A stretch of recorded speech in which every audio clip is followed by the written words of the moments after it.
మేము చర్యలు చేపడతామని ఊరికే పబ్లిసిటీ మాటలు మాట్లాడటం. మాటలు కోటలు దాటుతున్నాయి, చేతలు గడప కూడా దాటట్లేదు. సో ఈరోజు పవన్ కళ్యాణ్ గారు మాటలు జనాలు ఉంటే మాత్రం ఊగిపోతూ మాట్లాడతారు. మొన్న పిఠాపురంలో కూడా మాట్లాడారు. అంతకుముందు ట్వీట్ కూడా చేస్తున్నారు. నా తల్లిని లోకేష్ గారు 5 కోట్ల రూపాయలు ఇచ్చి సోషల్ మీడియాలో చాలా ఘోరంగా అవమానించారు. మా కుటుంబం మీద, మా కుటుంబంలో ఉన్న ఆడవాళ్ళ మీద దిగజారుడు పోస్టులు పెట్టించారు. నేను అతని సంగతి తేలుస్తాను, ఖబర్దార్ లోకేష్ అని చెప్పి పవన్ కళ్యాణ్ గారు మాట్లాడిన వీడియోలు మీరు చూస్తే మీకు అర్థమవుతుంది.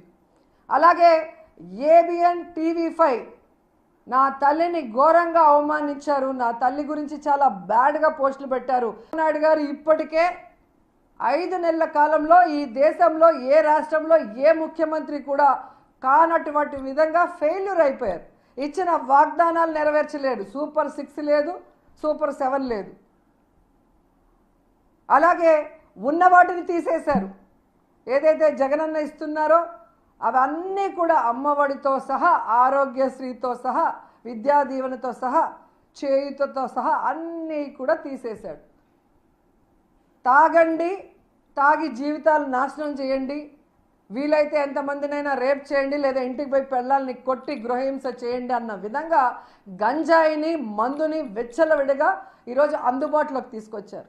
ఎంత దురదృష్టకరం అంటే స్కూల్ పిల్లలు తాగేసి స్కూల్కి వెళ్ళే పరిస్థితికి ఈరోజు ఈ రాష్ట్రంలో వచ్చింది అంటే అది ఈనాడు పేపర్లో రాశారు. చూడండి, ఈ ప్రభుత్వం ఎంత దిగజారిపోయిందో తెలుసుకోండి.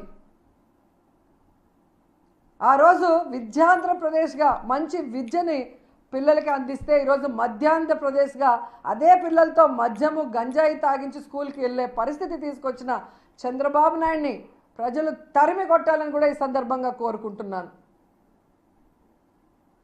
ఇంకొక విషయం, ఈ మధ్య ఏం చేస్తున్నారంటే నేరస్తుల్ని వీళ్ళు ఆపలేకపోతున్నారు, నేరాల్ని ఆపలేకపోతున్నారు. సో బాధిత కుటుంబాలని బెదిరించడానికి స్టార్ట్ చేశారు. మొన్ననే తిరుపతిలో మీరు చూశారు, ఎర్రవారిపాలెంకి చెందిన 10th క్లాస్ అమ్మాయిని రేప్ జరిగిందని వాళ్ళ నాన్న స్టేట్మెంట్ ఇస్తే హుటాహుటిన తిరుపతికి తేవాల్సింది పీలేరుకి అన్నమయ్య డిస్టిక్ తీసుకెళ్ళి అక్కడి నుంచి తిరుక్కొని తిరుపతికి వచ్చి ఎవరిని కలవనీయకుండా చంద్రగిరి ఎమ్మెల్యే భార్య మాత్రమే లోపలికి వెళ్ళి వాళ్ళని బెదిరించి జగనన్న వస్తున్నాడు అనగానే ఏమీ జరగలేదని వాళ్ళ తండ్రితోనే బెదిరించి స్టేట్మెంట్ ఇప్పించారు. అంటే మీరు ఎవరికి సపోర్ట్ చేస్తున్నారు? బాధితులకి సపోర్ట్ చేస్తున్నారా? బాధిత మహిళలకి సపోర్ట్ చేస్తున్నారా? లేక నేరస్తులకి సపోర్ట్ చేస్తున్నారా? బాధితులకి న్యాయం జరగకుండా, కేసుని పెట్టనీయకుండా వాళ్ళని బెదిరించి ఏం జరగలేదని చెప్పిస్తే నేరస్తులకి సపోర్ట్ చేసి ఆ బాధితులకి ఇంకా అన్యాయం చేసినట్టు కదా మీరు.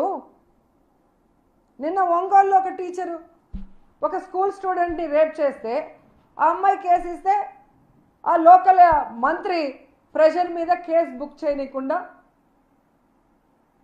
ఏ విధంగా నానుస్తున్నారు పోలీసులు. మా వాళ్ళు ఎక్స్ మినిస్టర్ ఆదిమూలం సురేష్ గారు వాళ్ళందరూ పోతే కలవనీరు. ఏమి జరగనప్పుడు ఎందుకు కలవనీరు? పోలీసులు పక్కన ఉంటారు కదా మాతో పాటు. ఏం జరిగిందో వాళ్ళు చెప్పేటప్పుడు మీరు కూడా మాతో ఉండొచ్చు కదా, ఎందుకు భయపడుతున్నారు మీరు తప్పు చేయకపోతే? అంటే బాధితులకి ఇంకా అన్యాయం చేస్తూ, నేరస్తులకి సపోర్ట్ చేస్తూ ఇంకా నేరాలు చేయమని ప్రోత్సహిస్తున్నట్టుంది ఈ ప్రభుత్వం, ఈ పోలీసులు. ఇప్పటికైనా పోలీసులు తెలుసుకోవాల్సింది, మీరు ఈ రాష్ట్రంలో లా అండ్ ఆర్డర్ని కాపాడాలి. ముఖ్యంగా మహిళల మీద జరుగుతున్న అఘాయిత్యాల్ని ఆపాలి. అది వదిలేసి తప్పుడు కేసులు పెట్టి ఈ విధంగా సుధారాణిని ఎలా అయితే హింసించారో, అలా రవీంద్రారెడ్డిని ఎలాగైతే హింసిస్తున్నారో, ఈరోజు నగిరి వాళ్ళు కూడా నోటీసులు వస్తే విజయవాడకి వెళ్ళారు. ఎవ్వరూ అడ్మిన్లు కాదు, ఏ రోజు పాపం దాంట్లో పోస్ట్ చేసిన దాఖలాలు లేదు. కానీ ఎక్కడో నిజామాబాద్లో ఎవడో పోస్ట్ చేస్తే వాడిని కొట్టండి. ఆ గ్రూప్లో ఉన్నారనేసి పోస్ట్ చేయని వాళ్ళని, అడ్మిన్ లేని వాళ్ళని కేసులు పెట్టి బెదిరిస్తే ఏం చేయాలనుకుంటున్నారు? డైవర్షన్ పాలిటిక్స్ చేసి అందరినీ భయపెట్టి భయభ్రాంతులు చేద్దామనుకున్నారా? 5 నెలల్లోనే ప్రజల్లో ప్రభుత్వం మీద వ్యతిరేకత వచ్చింది. ముఖ్యంగా చంద్రబాబు నాయుడు గారు హోంమంత్రి పవన్ కళ్యాణ్ గారి మీద పూర్తి వ్యతిరేకత వచ్చింది. ఇది గమనించి ఇప్పటికైనా